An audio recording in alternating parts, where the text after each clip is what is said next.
For the past several years, I've been witnessing a common sentiment among educators today. And perhaps you've never felt it yourself, but for me it was quite obvious that modern educators and modern education and the younger generation that today attends school at, I don't know, 6th grade, 7th grade, 8th grade, we are, as teachers, and I'm a teacher, witness a collapse in cognitive abilities. I look at younger generation or even at our own habits, and I see that the constant switching, we tend to switch constantly between different sources of information, between different gadgets. I see people jumping from one source to another, scroll through shorts, listen to music while doing homework, and never seeming to settle on just one thing. And the conclusion we all arrive, me personally, uh, and the thing that we draw from it is that this constant switching from one source to another, is actually broken. I assumed, and the majority of educators assume that this fragmented style of attention is undermining our ability to think. But today, I want to offer a slightly different perspective. Recently, I have been looking in my own experiences and doing some research on cognitive styles, and I'm starting to believe that this fragmented attention, what in Russia we call clip thinking, in Western tradition it is called fragmented thinking, isn't necessarily a defect. In fact, it might actually be a highly adaptive advantage. The problem isn't the thinking style itself. The problem is that I, as educator and lifelong learner, simply don't know how to use it yet. Simply put, to understand why this feels like such a problem, we have to look at how we taught to think in the first place. Most of us, we are raised in what I call a scientific or theoretical framework. This is a style of thinking that values slowness, it values linearity. The goal in this traditional model is to take raw data and methodically transform it first into information and finally into knowledge. It's a bit like building a brick wall. You lay one brick after another, after the next, and eventually you have a solid structure. Let's call this solid structure a holistic worldview. But this is a cognitive style that scientists, researchers, the professional use on a daily basis. It facilitates a deep comprehension of the essence of thing. But here is the disconnect. The scientific style is incredibly slow, and the modern world, the modern information flow and environment is incredibly fast. We look at the younger generation. I look at the younger generation going at my school through hallways during the breaks, and see how they behave on the internet. I see superficial approach. I see children and adults are actually engaged with 5, 10, maybe at some points 20 sources at once with minimal cognitive strains. Just recently I've been at the office and saw a person who had, I don't know, 25 or maybe 40 tabs on their Chrome web browser opened, and he constantly switched from one to another.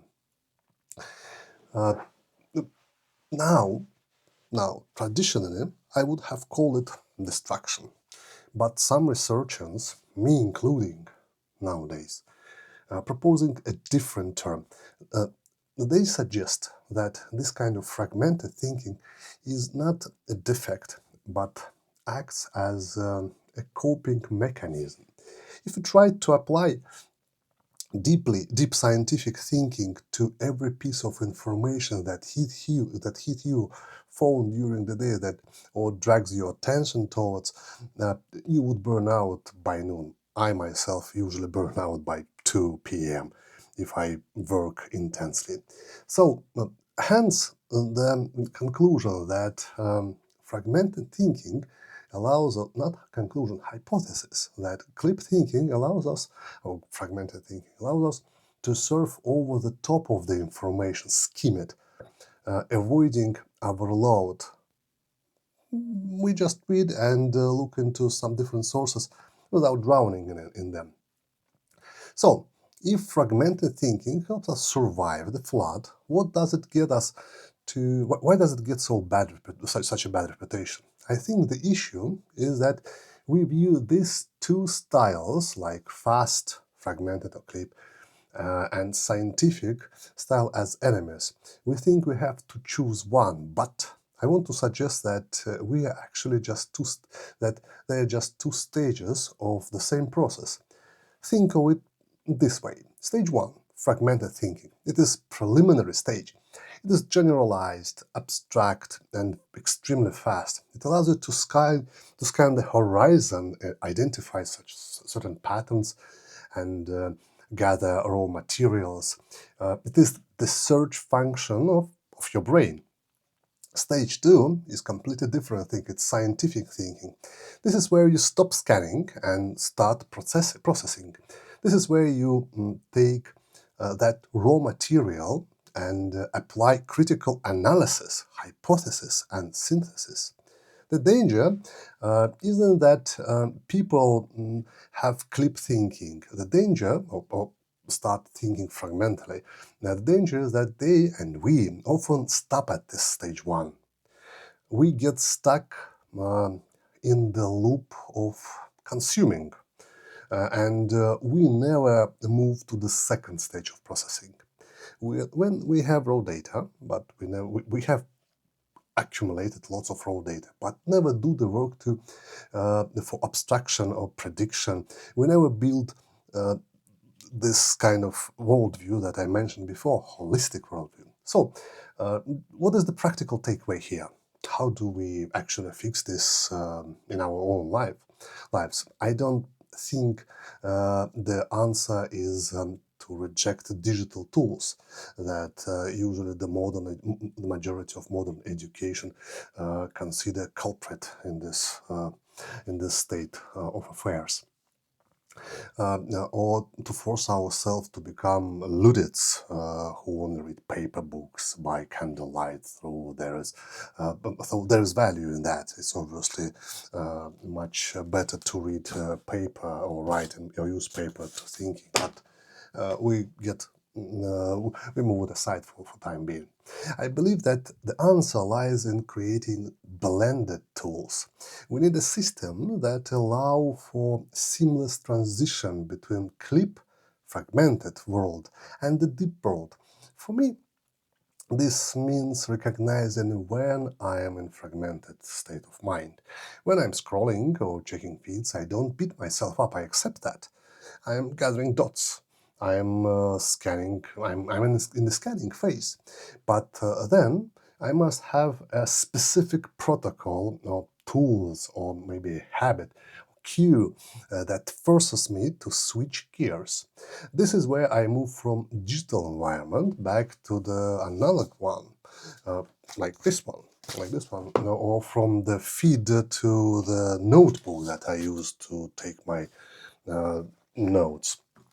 We need to consciously, we need some tools or cues or maybe mechanics that consciously trigger those cognitive transformation, such generalization, inference, hypothesis, and etc. And by this I mean that at some point in time when the mind is mature enough, it has to build the bridge between the fast world of the image, of the video, of TikTok trends, to slow world of concepts.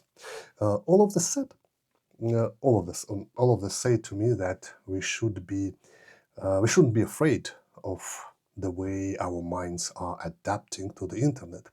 Speed is not the enemy of depth; it is a precursor of it. The challenge for us, whether we are students, teachers, or just people trying to make sense of the world, or any other kind of professional, is to ensure we don't get lost in the speed. We need to master the art of shift. If you can master the ability to toggle between the fast, fragmented, so-called clip thinking and the slow, methodical, scientific thinking, you won't just cope with the modern world, you will understand better than almost anyone else. I'm currently working on defining exactly what those scientific cognitive attributes of scientific community are, and I hope to share that research with you soon. But for now, thanks for watching. See you next time. Bye-bye.